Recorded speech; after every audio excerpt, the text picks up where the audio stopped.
Hey everyone, and welcome back to my Lost Ark roster update video series, where today we're going to be talking about Sorceress, the other class in my roster for which I do enjoy playing both of the builds. The main build that I've been playing since the beginning of Tier 4 and also the reason why I brought her back into my roster in the first place is the Igniter build, because it had quite a lot of nice quality of life features added in Tier 4, which is why that has been the main build that I've been playing in Tier 4. But lately I've also been trying out Reflux a little bit because I was just kind of curious to see how good it was in Tier 4. I played it a bunch back in Tier 3 already, so I've been experimenting with that a bit as well. And it's been pretty fun, it's also been pretty strong, much to my surprise how strong it's actually been.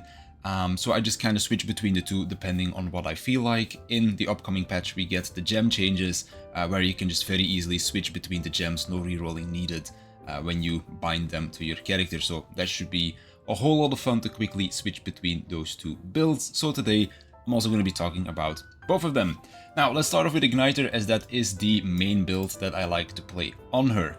For the most part, this is a builder-spender playstyle, or mostly just like you build up to a burst mode and then you unleash all of your damage. For the most part, we have 4 damage skills, which is Doomsday, Explosion, Punishing Strike, and then of course your T skill. This does massive damage. You can change how the T skill works in the Arc passive as well. Either you allow it to be there for every single ignite that you do, aka every burst mode, or you make it do way more damage, but then it will be there for every other ignite. That can still be good though, because 1, atropenes exist in this game, and 2, if there is a fight with a lot of downtime, then it might just naturally be ready for your ignite anyway, even though you don't have the cooldown reduction on it. So that's something you can do with the T skill. Now in general, you're just going to be building up your gauge like so, and then once the gauge is full, that is when we can then send our Doomsday and start our burst mode. Now something that's cool in Tier 4 is that you can actually fill up your entire gauge without needing to use Frostcall twice. This is your biggest gauge generator, and missing it before used to be quite bad, but now you actually have enough gauge generation that you don't necessarily have to use that. And then of course when the gauge is full, we send the Doomsday, we send the T-skill, we send everything else. There's a lot of damage. And then of course we're waiting around for our second Doomsday, and once that one lands we can then manually deactivate burst mode and start building up again. And outside of the burst mode, she's also a lot more active now because of added cooldown reduction that we get through the Arc passive system. So we are able to still be quite active on this class even during our quote-unquote downtime. And then when we're ready again, send the Doomsday, and then send the rest of the ignition again as well.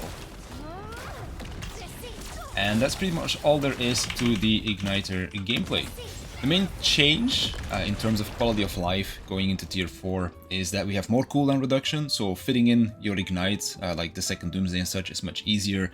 But also in between your downtime, when you're building back up again, we do have more cooldown reduction for the gameplay to feel a little bit more active. On top of that, when we finish our ignite, we get attack speed now from our Arc passive, so she feels a bit more snappy, and we also have a free blink that we get to use. Instead of it consuming your igniter gauge, it's now just going to be on a cooldown instead.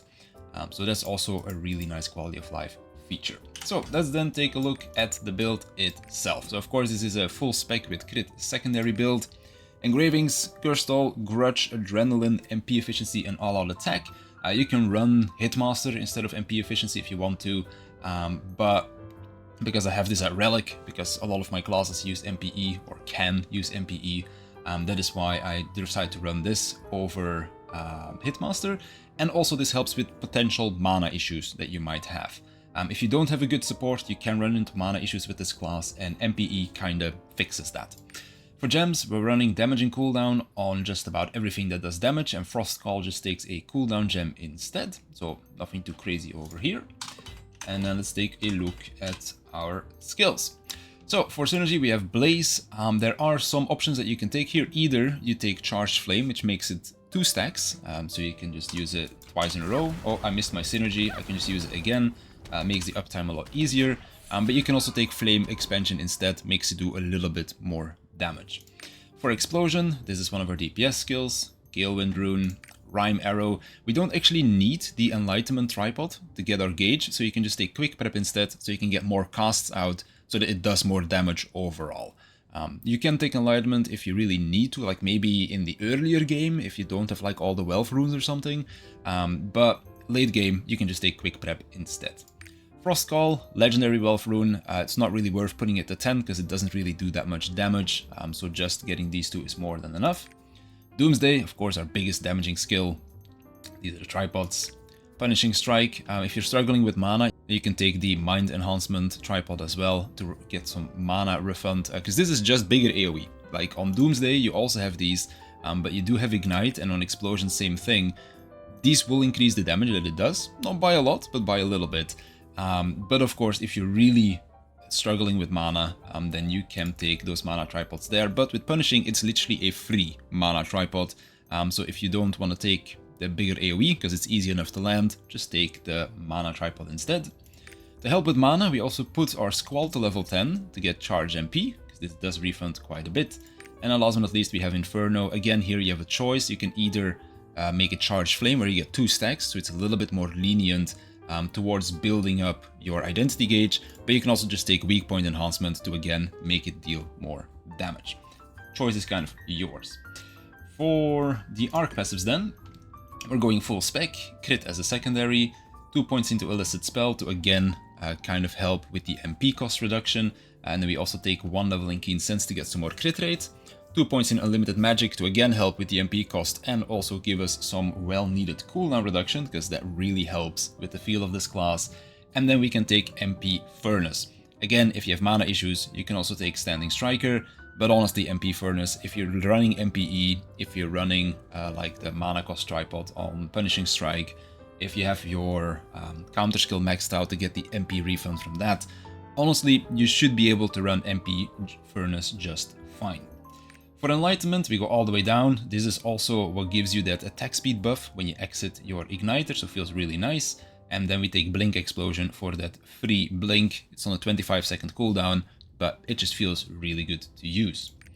For the Leap Tree, this time around, we are never going to be taking the cooldown tripod over here because of 2 reasons. 1, if you're running this node, Great Explosion, putting points in the cooldown reduction actually will not make it so that it becomes available every Ignite that you do. It will always be every other Igniter, so that is why it becomes kind of useless.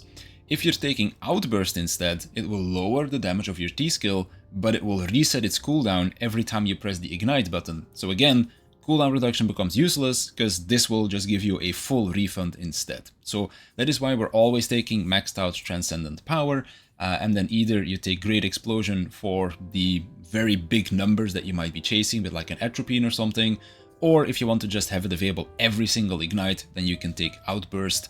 Maybe it's a little bit fight dependent, like if you're able to Ignite much more frequently, like for example Mordom Gate 3, this tripod might be better, but in general I just stick this one on and I stick with it, because it is kind of nice seeing the very big numbers, and if you plan to use an Atropine at some point during the fight, why not make your skill do almost 200% more damage compared to losing almost 40% damage on it? I feel like that makes a little bit more sense, but maybe if you never use Atropines, this might be better. Because you just get to use it more frequently in those full uptime fights. And that does it for Igniter, so let's then move on to Reflux. So Reflux in tier 4 is very simple and straightforward. Honestly, the main thing that you kind of have to pay attention to is that your Blink now will actually give you a damage buff, so when you use it, you get 2 buffs. One will increase your outgoing damage and give you some attack speed, and the other will give you a bunch of attack power. This attack speed buff also stacks up to 2, so you kind of want to blink twice before you start a fight, so that you can get the maximum benefit from that. Now, when it comes down to your damage rotation, it is purely a priority-based system of you just want to use your highest damaging skills on cooldown as much as you can, and the rest just kind of follows. There is also Conviction Judgment that you might want to pay attention to, but for the most part, you just kind of send everything out on cooldown, and you have such a low cooldowns on all of your skills that you're just going to be spamming quite a bit. So if you like piano classes, then this definitely could be the playstyle for you. One thing to kind of pay attention to as well, I guess, is that whenever you cast Rhyme Arrow, is a very easy animation cancelable skill, so you can send it out and spacebar, and then it still does its thing, because otherwise that is kind of a long casting animation, so to speak. So you can either blink out of it or spacebar out of it, both of them work. Same thing goes for Doomsday. You can do Doomsday and then animation cancel it into Rhyme Arrow, so that you do not have the backloaded animation on Doomsday. And then of course use your T-skill whenever you can, because this thing does massive damage. Is definitely your highest DPS contributor. Now, in terms of skill options, there's a couple things that you can do. So the first one is going to be with this skill over here, Seraphic Hail. This is your Conviction Judgment skill, so you have Conviction on Rhyme Arrow, and then you have Judgment on Seraphic Hail. Their cooldowns are about the same as well, so that works out quite well. However, it doesn't do a lot of damage. So what you could do instead is you can take Inferno as your other Judgment skill instead. So you take Inferno over Seraphic Hail. The damage is about the same, so it just kind of comes down to preference. It is easier to land though, because Seraphic Hail does have that travel time, and you kind of do want to let as much of it as possible on the boss. Whereas with Inferno, it's literally just you put it down and then it explodes, and boom, there you go. The other option that you have is with Reverse Gravity. This puts down a puddle on the floor, and then it just sticks for a little while. Now, on certain bosses that are hyper-mobile, it can be kind of difficult to land all of the ticks. So what you can do instead is take Flame Area. This speeds up the explosion quite a bit, and then basically that does all of your damage right there. Of course, the damage is lower because this was level 1 instead of level 5. But still, the damage is not that big of a difference. It's 60% versus 70%, so not a huge difference. But it might be worth it on bosses that just like to move a lot, that you can actually land all of the damage. Whereas with this one, you might not be able to land all of the damage because the boss decides to just move out of it. In general, this one will perform better, but maybe there's like a specific boss like Aegir likes to move a lot, where Lava Area might be better. On the other side, if you have bosses that are very stationary, for Doomsday, you can take the Overheated Meteor Tripod, as this will make it explode a bunch of times. So when you're doing Mordum Gate 3, this tripod is incredibly good, because that will just make it do a whole lot more damage. Same thing goes for Esoteric Reaction. I like using the one that just kind of does the instant explosion. However, on stationary bosses, you can take Shockwave instead, because as you can see, it does do a fair amount more damage, but it does take quite a while for the skill to actually fully explode. So again, Mordum Gate 3, this class is kind of ridiculous when you take all of these tripods that just do damage over time instead. But when you're fighting more mobile bosses, you might want to take other things, like you just put normal Asteroid on, you put Stabilized Crystal on, and you put Lava Area on, something like that. Those are all options. Of course, if you want to play the ceiling, then you do want to take Shockwave and Electric Area at least, but for Doomsday, Overheated Meteor, that's probably only going to be a thing for Mordum, unless you really know that you're able to land it, or something like that, because it does take quite a while to explode. So, then let's go over all the other skills, shall we? Blaze still our synergy, these are the tripods. Also, we're not really taking Charged Flame in this case, because we just have so much cooldown reduction on this build, that we just rather take the damage instead. Reverse Gravity, already showed it, but here it is again. Rhyme Arrow, same thing as we are doing on the Igniter build, it's just that we're now putting a Conviction skill on here. Seraphic Hail, same thing. Judgment skill. Doomsday, pretty much the same except Final Strike, just increasing the crit damage because we are playing a very high crit build. And then you can play Overheated Meteor if you want, so it leaves behind that puddle that does extra damage.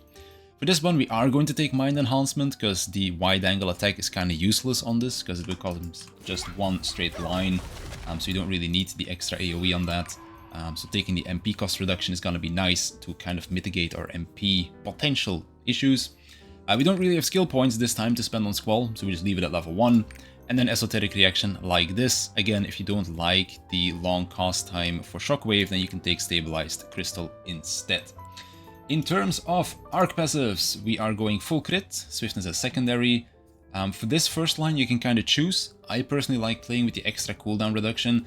You can also put 2 points into Illicit Spell instead to just make your damage, or like your average damage per cast to be higher. This is good for fights where you have more downtime, because then every cast that you do just deals more damage. But on fights where you have high uptime, again, Mordum Gate 3, you just take Boundless MP 2 levels, because it just does more damage. but I also just prefer the lower cooldown playstyle. Even more cooldown reduction, and then MP Furnace. I haven't run out of mana yet with this class, so works just fine. For Enlightenment, straight down, 2 points into Concentrated Magic. And then for the Leap tree, again, you can kind of choose on long drawn-out fights, take Release Potential. On shorter fights, you take Transcendent Power. And then, of course, 3 points into Frost Mastery. And that's kind of all there is to Reflux. Just make sure that you press your blink, and then just kind of animation cancel where you can, use your highest DPS skills on cooldown, and then just kind of rotate through all of your damage skills on the priority system. But honestly, you're just kind of going to be spamming your skills as much as you can, because you have such low cooldowns anyways. Feels pretty good to play if you enjoy a very high active playstyle. And that's gonna do it for Sorceress, so if you have any more questions, feel free to leave them in the comments down below, and I'll definitely get back to you. But for now, I want to thank you for watching, and I'll see you tomorrow in the next one.